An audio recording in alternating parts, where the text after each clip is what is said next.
So first of all, I'd like to invite Tim Williamson to give us his talk. Tim Williamson's very familiar to us in EP UK as somebody who was one of the policy officers of the National Society for Clean Air, and a very effective policy officer too in helping NSCA develop its policies and to get them embedded or get them implemented through DEFRA and other delivery bodies.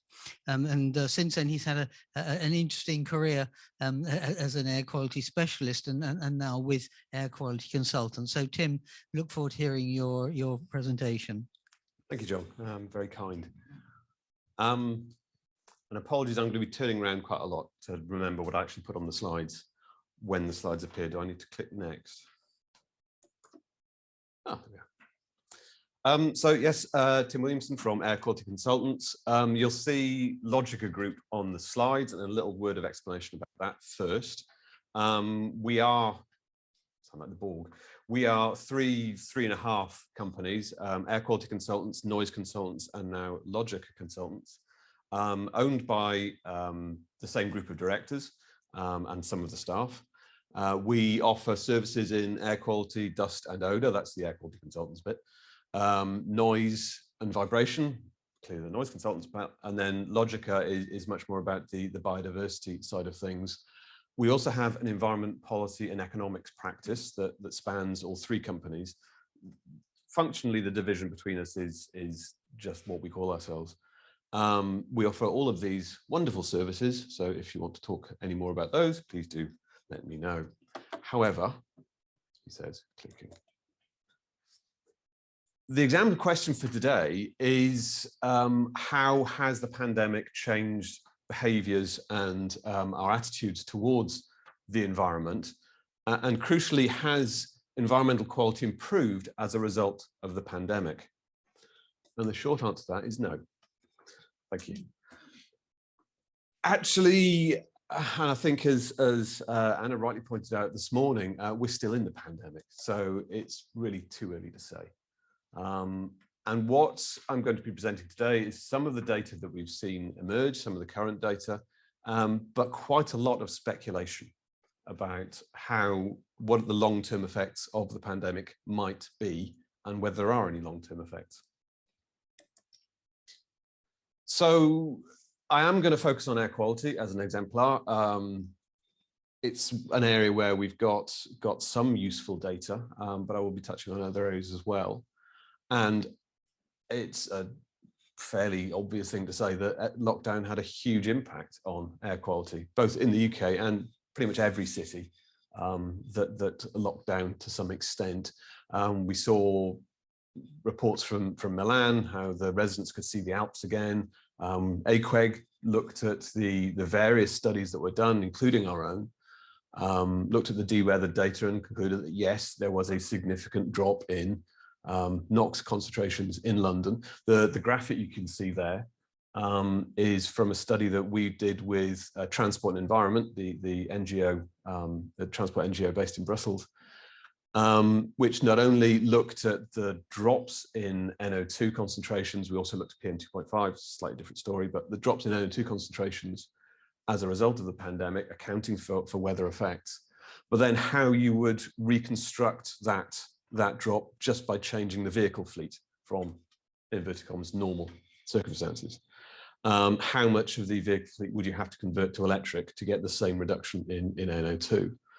The graph at the bottom, don't worry too much about the detail, but the B and C2 bars on that are quite interesting. One is what happens if you convert 10% of the HGVs and LGVs to electric, and then how much of the car fleet do you then have to convert?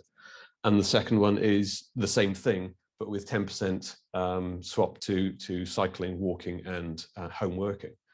And there's quite a significant difference between those, and just bear that one in mind. But really, the question then is whether these reductions are sustainable. We also saw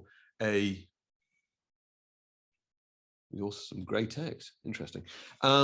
We also saw evidence of quite clearly noise reduction in urban areas. You take away the traffic, you take away the aircraft, there will be a reduction in noise. Not a huge surprise. The table there is from a survey by Ipsos Mori into whether people were bothered by aircraft noise before and after. And perhaps not surprisingly, if you take the aircraft away, people are less bothered by aircraft noise. Just looking at attitudes and behaviors, and again, apologies for the grayed out text there, something weird has happened. Some work sponsored by Natural England looked at how people had accessed green and blue spaces during lockdown and in various periods afterwards. And the headline message is that, yes, if you shut shops and pubs and cinemas and everything else, people do go out more. Not a huge surprise. There's, I mean, the actual study itself, there's some quite interesting segmented analysis about who was accessing different types of space. But certainly the underlying message is people were accessing green spaces a lot more during lockdown. And we've all seen anecdotal evidence of the changes that the pandemic has brought about. So more people, quite obviously, more people working from home, and people taking advantage of the opportunities of working from home and working flexibly. Increased use of bikes and walking because there was less traffic on the roads and there were more pop-up bike lanes. So again, people being able to access active travel much more easily.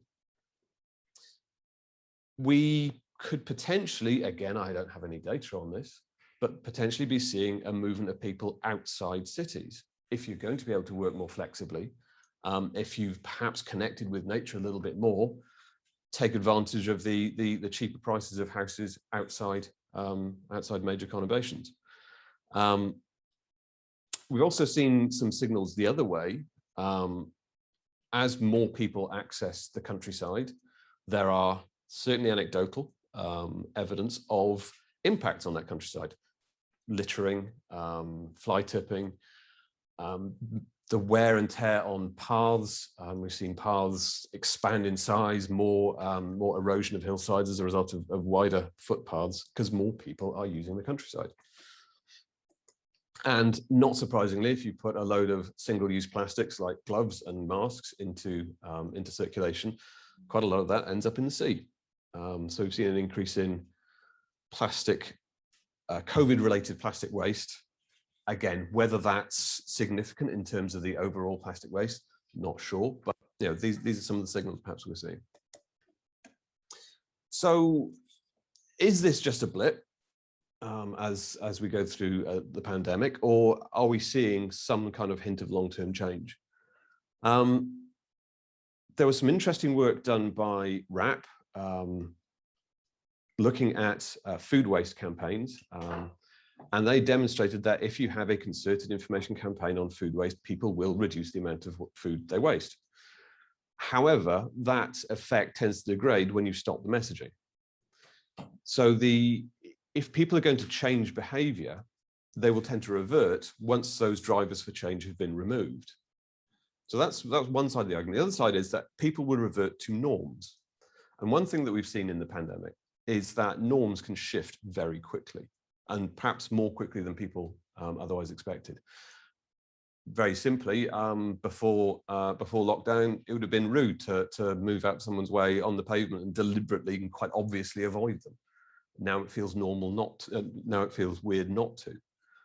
We've shifted some of our social norms quite quickly as a result of the lockdown. So really the question is, has the experience of the pandemic and the lockdown changed some of our more underlying beliefs and attitudes? And is that a driver for change? This is a graph showing more recent work on access to green and blue spaces. And it's shown that the increase in visits to the countryside, for example, and to parks and so on, how that has sustained. Even though we are out of lockdown, but still in the pandemic. So looking at where we are currently on air quality, this rather fuzzy graph is the daily traffic counts from February, or normalized to February 2020, so before we locked down.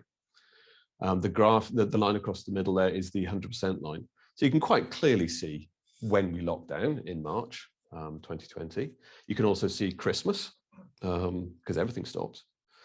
But you can see from that traffic levels have gone back to more or less what they were before.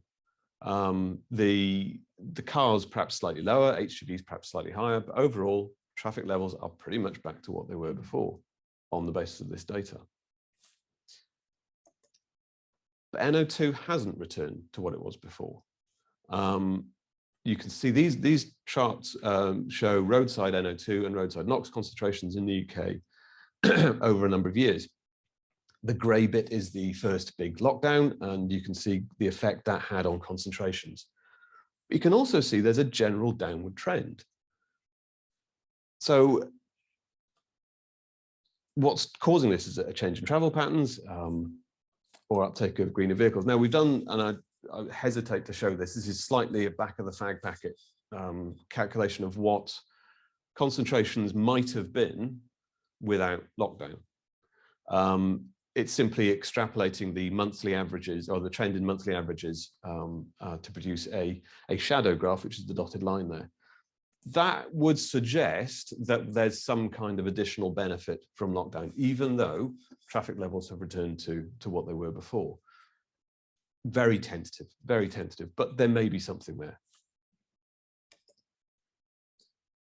We've certainly seen an increase in the sale of low emission vehicles, and currently the market share of low emission hybrid and electric vehicles, battery hybrid and plug-in hybrid vehicles is greater than the market share for diesel and mild hybrid diesel put together. So we are seeing an accelerated upgrade in uptake of green vehicles, but would this have happened anyway? And could there be something else driving the change? And this is where we start launching into very, very speculative territory. So what is it that could be driving that change? And how is that related to the pandemic? So the direct effects, certainly more flexible working, people realizing that actually, yeah, I can do my job at home. I can take the opportunity of working sometimes in the office, sometimes at home. I know that's certainly something I've done. Perhaps there's more non-city living, more access to green and blue spaces, and as a result, a greater connection to the environment, possibly. People perhaps are realizing the benefits of a more active lifestyle. You've felt it feels good to go for a walk. Maybe that's got some lasting effect on people's attitudes and behaviors. It may be that we've started reevaluating the reasons to travel. Part of that has to be due to the hassle of booking flights and so on. Whether that will change when everything's completely opened up, I don't know. We've also, and I hesitate to use the words opportunity in relation to a global pandemic.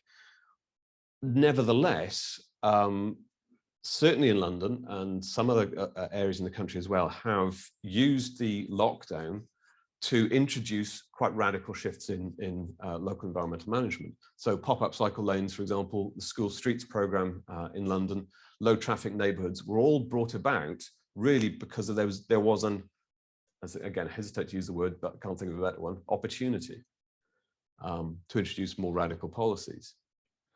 And clearly there's an entanglement there with other drivers. I mean, you know, the pandemic is not the only thing that's happened. We have Brexit, yay.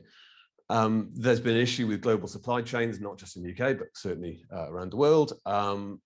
Greater environmental awareness, and I think it's not just about the pandemic. We've had the publicity for COP26. We've had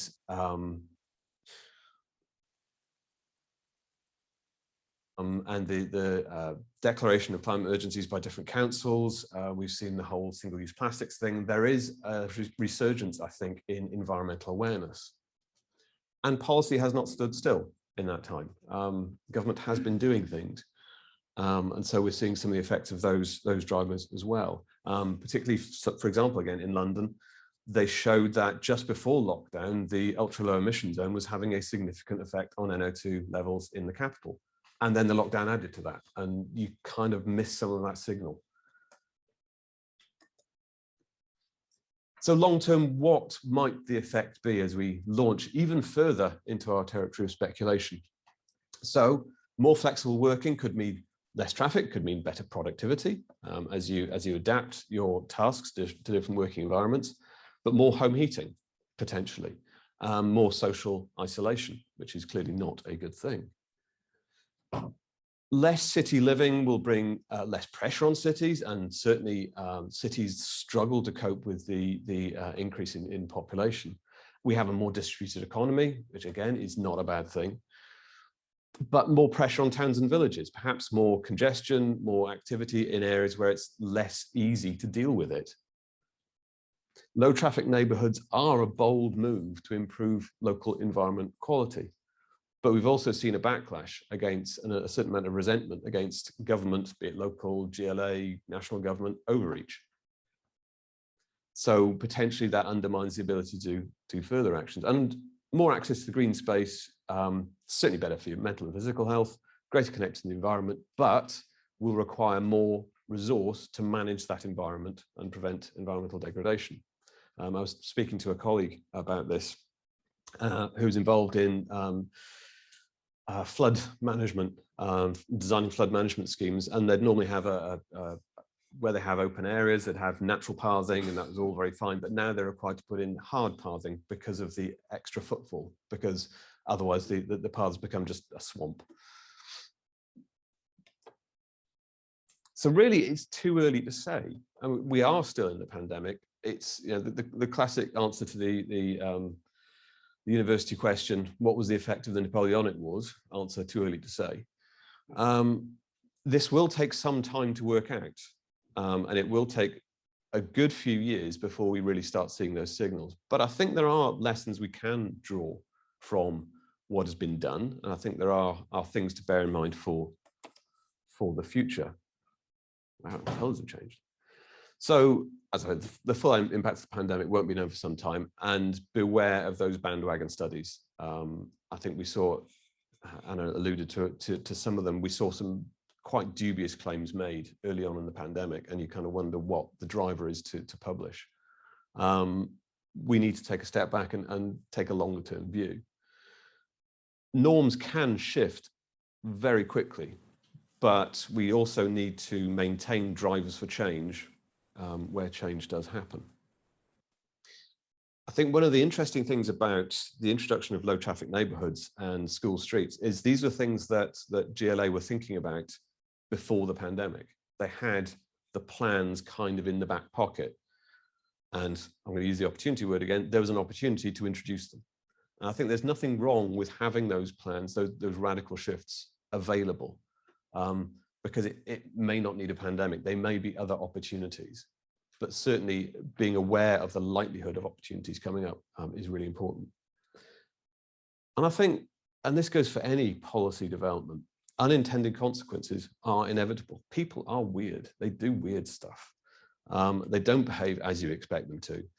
So you need to design your policies to expect unintended consequences, be agile and able to shift and to build in evaluation from the very start, so you can see what those effects are. So I'd like to thank some colleagues, Ben Marner, Helen Davis, Helen Pearce, and Sophie McCabe from Logica. I'm not going to tell you which bits of Logica they're from, because we're all one big happy family. Thank you very much.